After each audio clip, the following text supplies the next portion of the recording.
Je suis donc à l'initiative du projet expérimental donc sur la plateforme de Moshi, mais j'ai été accompagné d'un comité de pilotage qui sont composés d'agriculteurs, de techniciens et de cadres de la coopérative. On a décidé avec Luc Van Put de mettre à disposition une partie de notre exploitation, environ 8 hectares je pense sur tous les essais. Et pourquoi ça nous a intéressés? Parce que c'est une démarche qui va de l'avant et qui va vers l'agriculture qui est souhaitable demain, donc c'est-à-dire diminuer les intrants, respect de la terre, et puis plein de choses, quoi, voilà.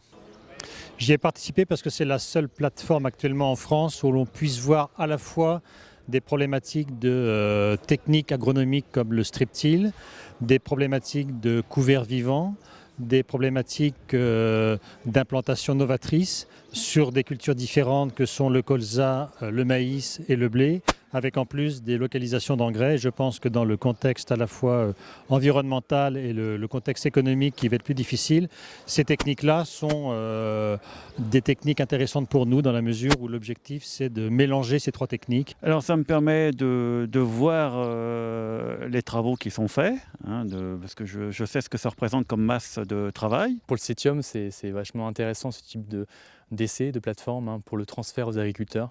C'est-à-dire c'est vraiment de pouvoir faire autant de modalités différentes sur une même plateforme pour pouvoir montrer des techniques culturales différentes. Pour nous, c'est très intéressant.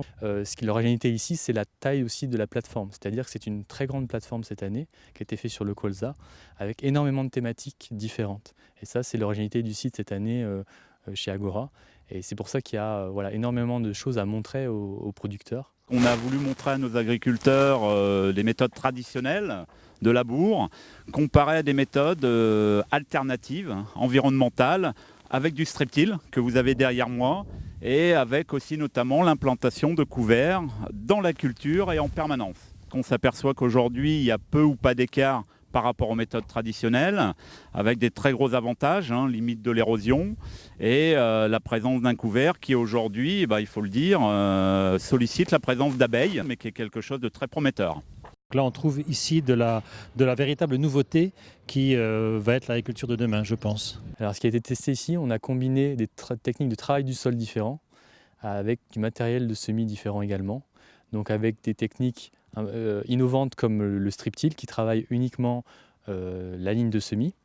Et on a comparé ça à des techniques plus classiques comme le labour ou le semis direct ou les simples déchaumages. On a vu des choses très positives sur le strip-till, c'est-à-dire que la fissuration uniquement de la ligne de semis a permis d'avoir un pivot plus important. On a 20 cm de pivot ici mesuré sur l'essai par rapport à un pivot de 10-13 cm pour les autres modalités.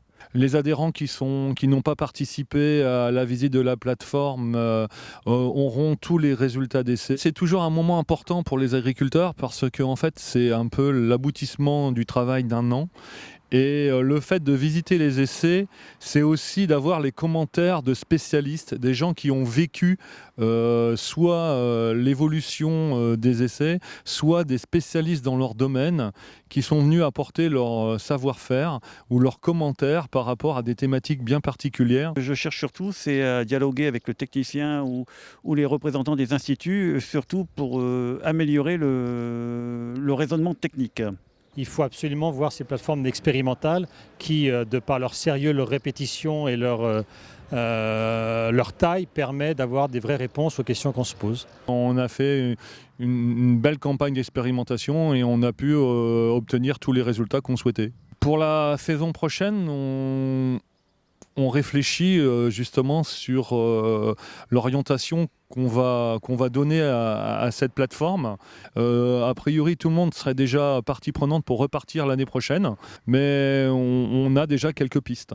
Donc j'irai rendez-vous dans un an pour voir l'évolution des différentes choses qu'on mettra en place.